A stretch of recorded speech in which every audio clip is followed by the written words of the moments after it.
Black-eyed children, the curse that knocks on your door. What you need to know before it is too late. The urban legend haunting the U.S. Have you ever felt like you were being watched, even when you're alone?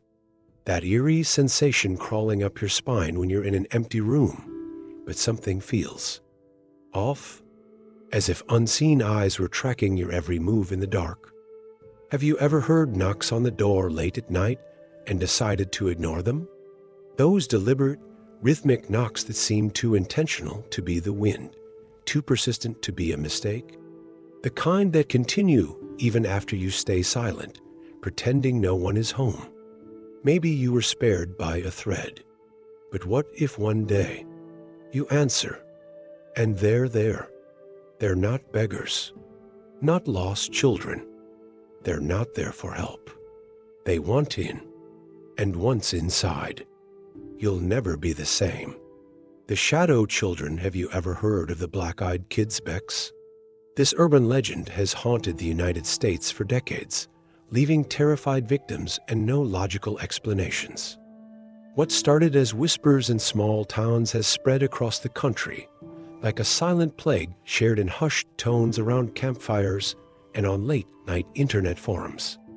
Reports describe encounters with children who appear normal at first, but have eyes that are completely black. No whites, no irises, just a darkness that seems to absorb all light instead of reflecting it. Their skin is pale, almost translucent, as if they've never felt the warmth of the sun. Their voices carry an abnormal cadence far too mature, too rehearsed for children of their age. They knock on doors, ask for help, and when denied, reveal a supernatural nature that defies our understanding of reality. Their expressions shift from innocent pleading to something far more sinister, an ancient malevolence disguised as children. But who are they? Why do they appear? And what happens to those who let them in? In this investigation, we'll explore the most shocking cases, theories about their origins, and how to protect yourself from these enigmatic entities that seem to hunt in the space between our world and something much darker. The first report, the journalist who nearly lost his life. One of the most famous cases occurred in 1998, when journalist Brian Bethel shared his experience online, a post that became the foundation of modern Beck lore and haunted the internet for decades. He was sitting in his car in a dark parking lot in Abilene, Texas, when two children approached. The night had been uneventful until that moment, the kind of forgettable evening that becomes burned into memory by terror. As he filled out a check under the glow of a street lamp, Brian noticed two boys approaching, coming from a nearby movie theater. The last showing had just ended, and the parking lot was quickly emptying, leaving behind that liminal space between activity and abandonment. Nothing unusual, right? Two boys, maybe 10 to 14 years old, in hoodies and dark clothing. Maybe heading home after a late movie or waiting for parents who are running late. But something was strange. Something was wrong. An inexplicable feeling of dread began to rise in Brian's chest, as if a silent alarm were going off inside him, a primitive warning system triggered by something his conscious mind couldn't yet identify. Every instinct told him to leave now. The boys stopped beside the car. They knocked on the window with pale knuckles, knocking in perfect harmony, and asked for a ride, saying, "Can we come in? We need help." Brian hesitated, his hand frozen on the pen he'd been using. Something was off. The boys wore old clothes, their faces were pale, and when he looked into their eyes, he saw only darkness. Not the darkness of night, but something deeper, like staring into bottomless wells. "Sir, we need a ride home," the older one said, his voice far too polite, far too rehearsed. Every syllable delivered with unnatural precision. "We just want to go to our friend's house. Can we come in?" Brian hesitated. Something kept him from unlocking the doors. Fear began to mix with confusion, and his body reacted before his mind could process what was happening. "It'll be quick. We don't have weapons," the boy insisted as if he had read Brian's mind. The statement itself was strange. What child thinks to mention weapons?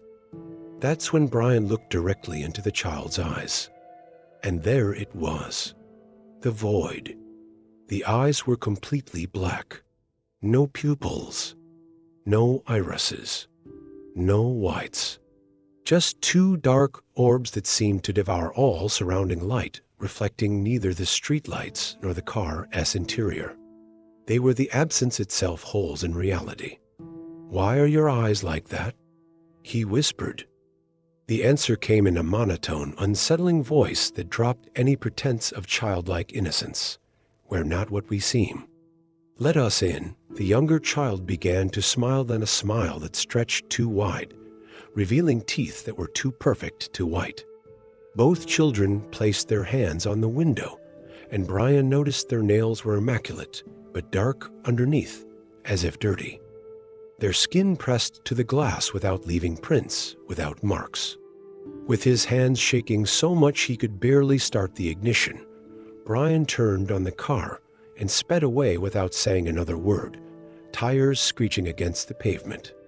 When he looked in the rearview mirror, the boys were gone. Not running, not still standing there, just vanished, as if they'd never existed. But the chill in his bones remained, and he knew with absolute certainty that he had encountered something otherworldly.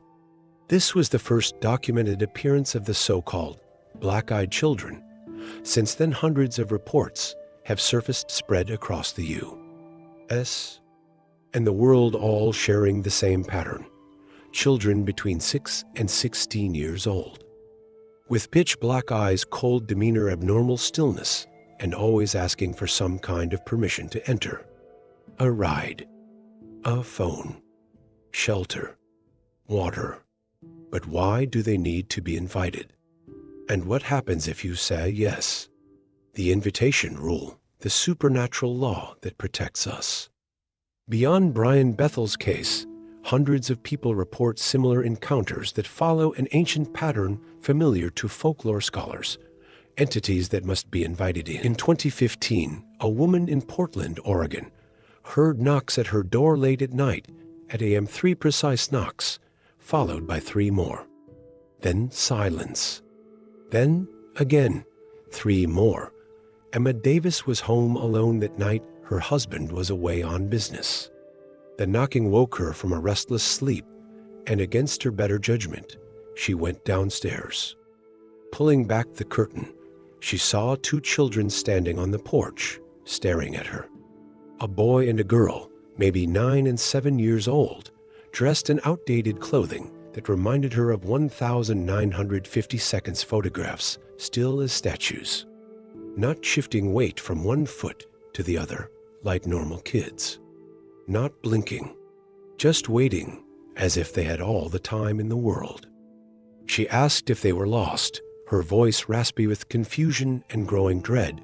The answer was the same as always: "We need to come in. It's cold out here. Can we use your phone? Our mom is worried." The woman felt the same chill Brian had described.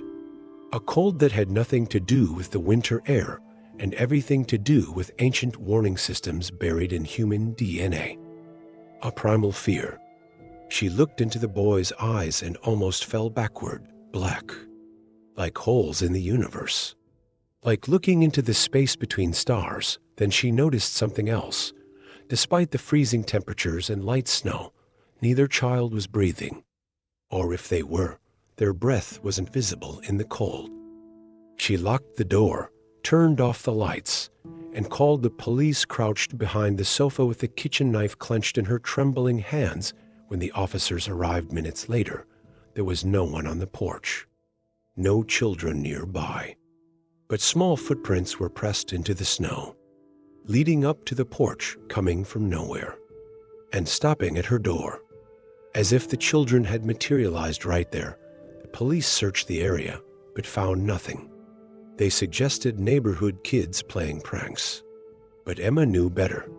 She sold the house 3 months later, the highway encounter.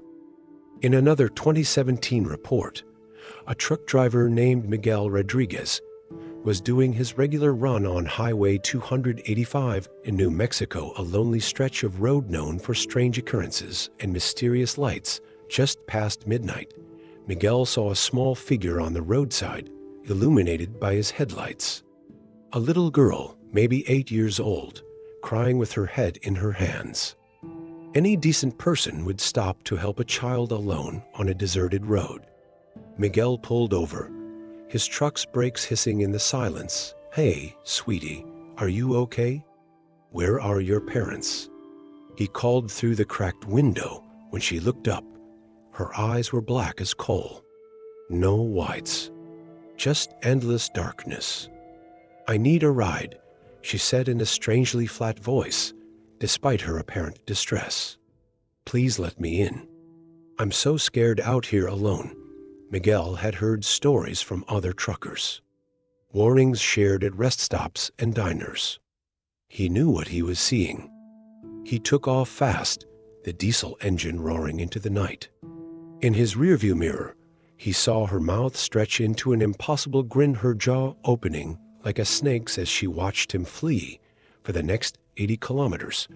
His radio picked up nothing but static, interrupted by what sounded like children's laughter. He never drove that route again. The veteran's testimony. Another account comes from Jake Collins, a Navy veteran who served 3 times in combat zones.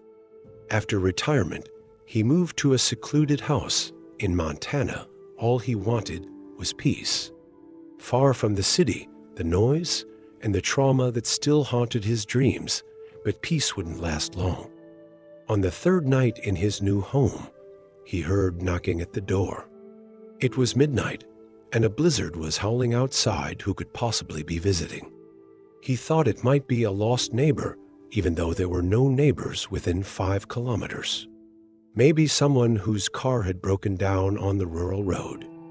When he opened the door, he saw 2 boys, pale, in dirty and torn clothes that looked strangely dry, despite the blizzard conditions outside. "Sir, may we come in?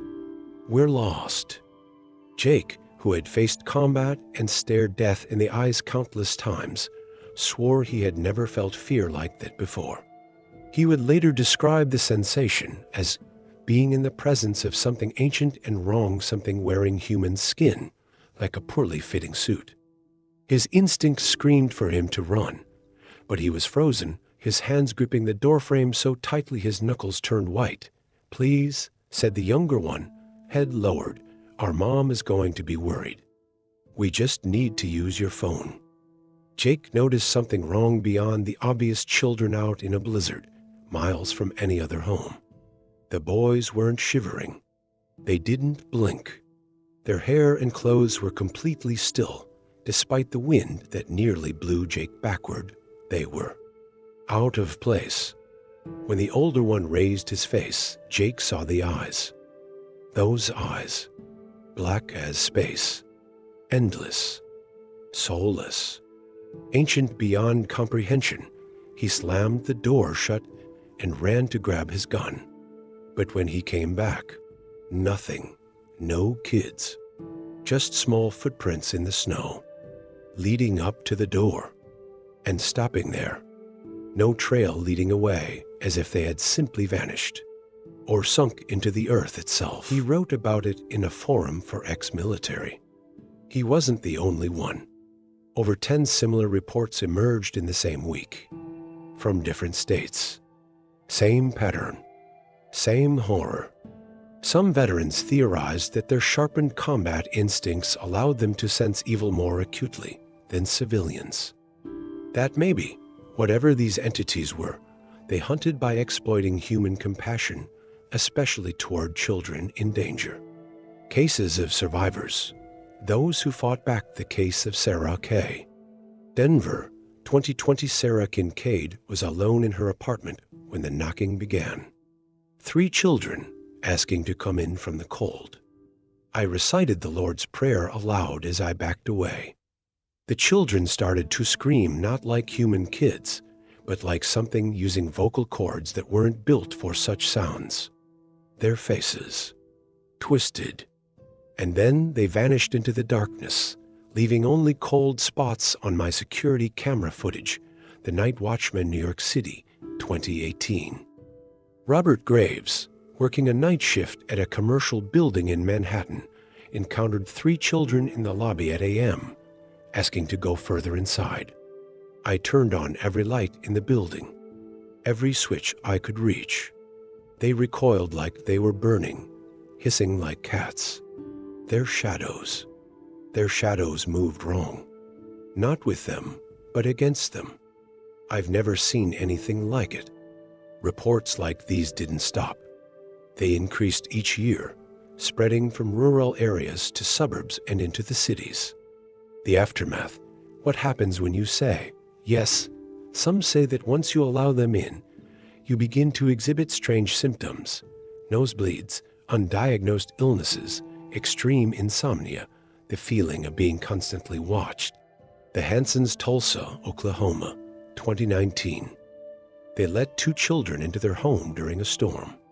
Within a week, every family member was plagued by violent nightmares of black-eyed figures standing over their beds. Their pets refused to enter certain rooms. Electronics malfunctioned constantly. 3 weeks later, their teenage son disappeared without a trace. His room was found empty, bed made, no signs of struggle, but every mirror in the house was cracked in the exact same pattern. Others vanish entirely. The Henderson family, West Virginia, 2021. They allegedly allowed 2 children to use their phone during a blizzard in December.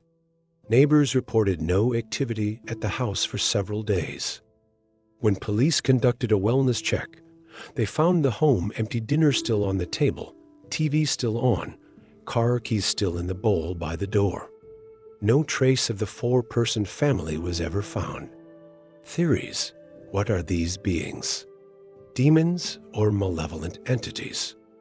Many believe the Beck's black-eyed kids are supernatural creatures that need permission to cause harm, much like vampires in ancient legends. This theory is supported by the consistent request to be let in and their apparent aversion to religious symbols and prayers. Religious scholars point to ancient texts that describe entities feeding on fear and life force, requiring an invitation to fully manifest their powers. The innocent childlike form might be the perfect disguise for something far older and evil. Secret experiments or aliens: some speculate these are lab-created beings or even alien hybrids testing human reactions. The black eyes could be an imperfect biological trait or an advanced technology designed to hypnotize or induce fear. UFO researchers note that Beck encounters often occur in regions with high UFO activity, suggesting a possible link. Are they alien scouts sent to study human behavior and weaknesses? Ghosts of missing children. Others theorize that Becks are souls trapped between worlds, looking for a way back to life by inhabiting the bodies of those who let them in. This would explain why they appear as children, innocent victims, twisted by their liminal existence.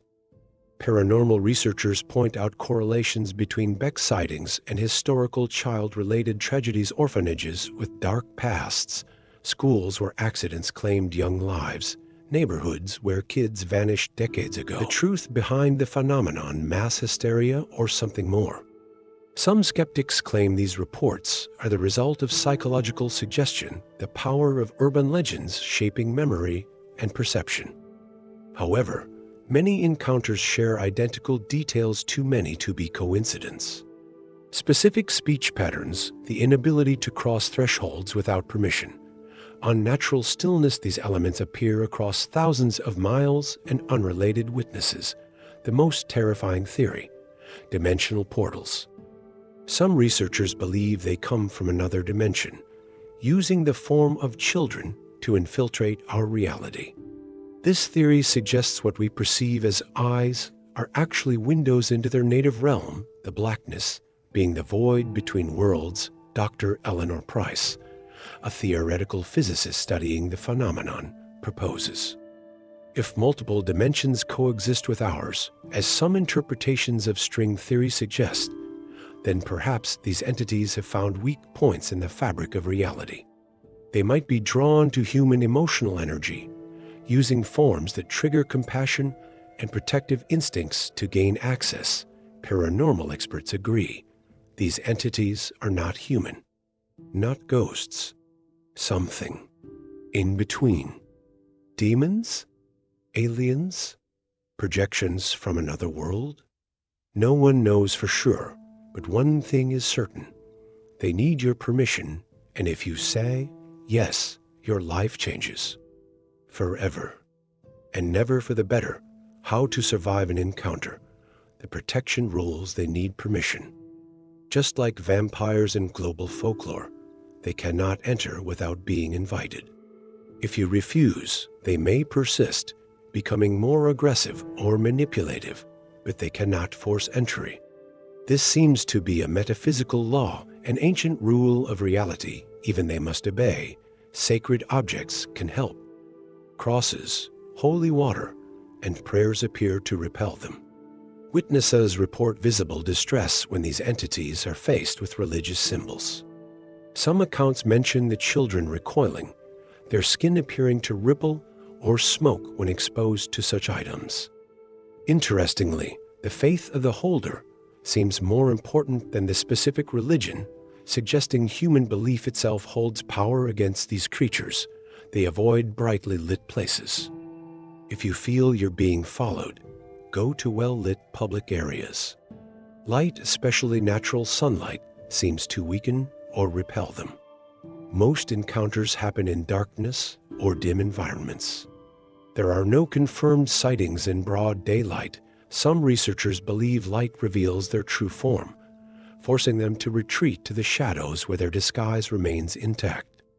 Signs you're facing pitch black eyes. No whites, no pupils, just voids that absorb light instead of reflecting it. Immediate sense of panic. Victims report chills, sweating, an urge to flee, a primal response that bypasses rational thought. In human behavior, movements that seem off, speech patterns too formal or odd for their age, standing too still, not blinking, or moving in ways that seem unfamiliar with how a human body works. What to do if you encounter one? Never let them into your home or car. No matter their story, no matter how lost or desperate they seem, don't let them cross the threshold. Avoid prolonged eye contact. Some witnesses report feeling a pulling sensation or momentary paralysis when looking directly into their eyes. Leave the area immediately and find a well-lit, public space with others around. If escape isn't possible, use light. Turn on every light in your home, flashlights, anything. Many survivors report religious practices provided protection. Prayers, holy symbols, or even playing religious music seem to cause distress. The question that remains: what if it happens to you? The question no one wants to answer. If two children knock on your door at night, will you open it? They look fragile, harmless, lost, but something is deeply wrong with them. You'll feel it. Human intuition knows when something doesn't belong to this world.